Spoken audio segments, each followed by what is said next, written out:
time for Media Watch, and Emma James is with us in the studio now. It's good to see Emma. Hi there. We're going to talk about Brexit, a key debate, of course, kicking off in the British Parliament today over at Westminster. You've been taking a look at kind of this fast-moving saga. Where are we now?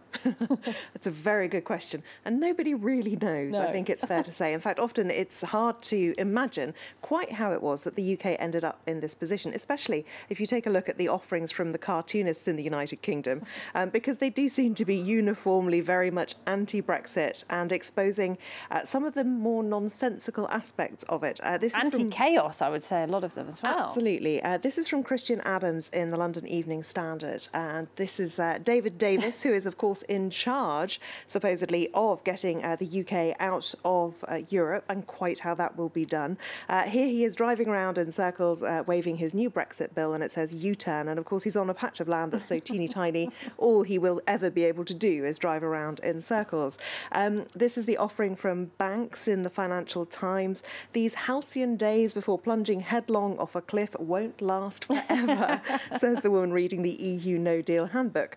And this too from the Times, Morton Morland, the lies have it, because of course there have been many, that's the Speaker in the House of Parliament, I should say, and there have been many claims that the Brexiteers basically promised all sorts of things, none of which they seem to be planning to come good on, at least as it stands at the moment.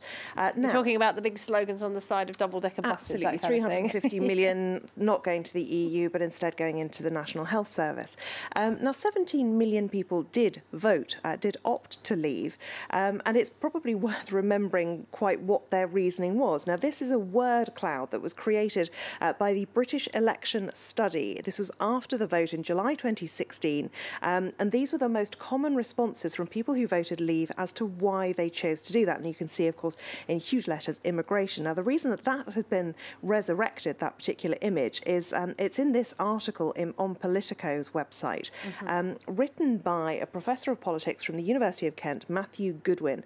And what he says is that clearly the main driver behind Brexit was this idea of free movement, problems with immigration, and its perceived impact on the country. Controlling immigration, right? Yes, but what he says is that nobody is addressing this right now in terms of what their approach to Brexit is, neither the Conservatives nor the Labour Party.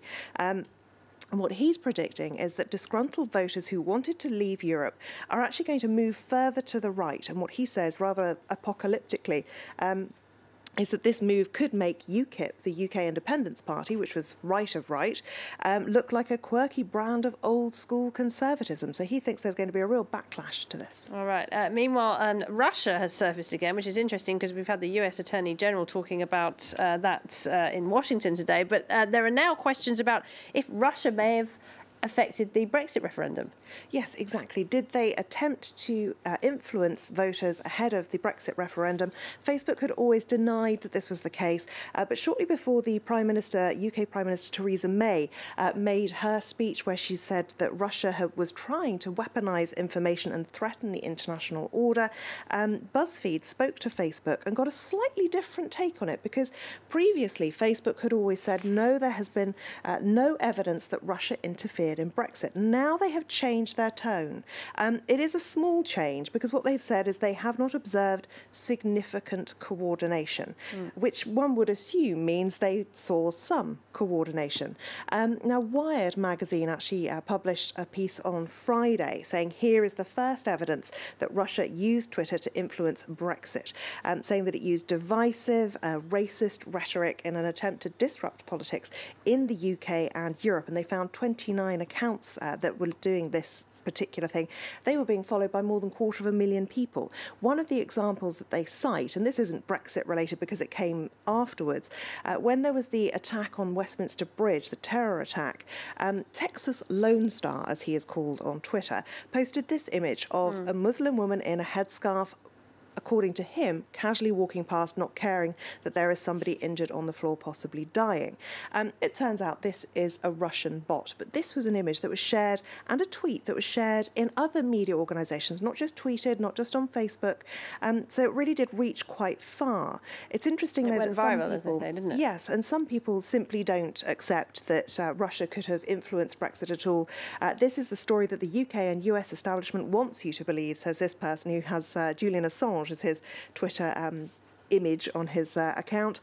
Russia, with its unbeatable Twitter troll army and a handful of Facebook ads, managed to convince millions of people across the Western world to vote for Brexit and Trump. At least one person not believing Russia has played a part in anything. That one not going to go away anytime soon, is it? Emma, thank you very much indeed. Emma James there with Media Watch.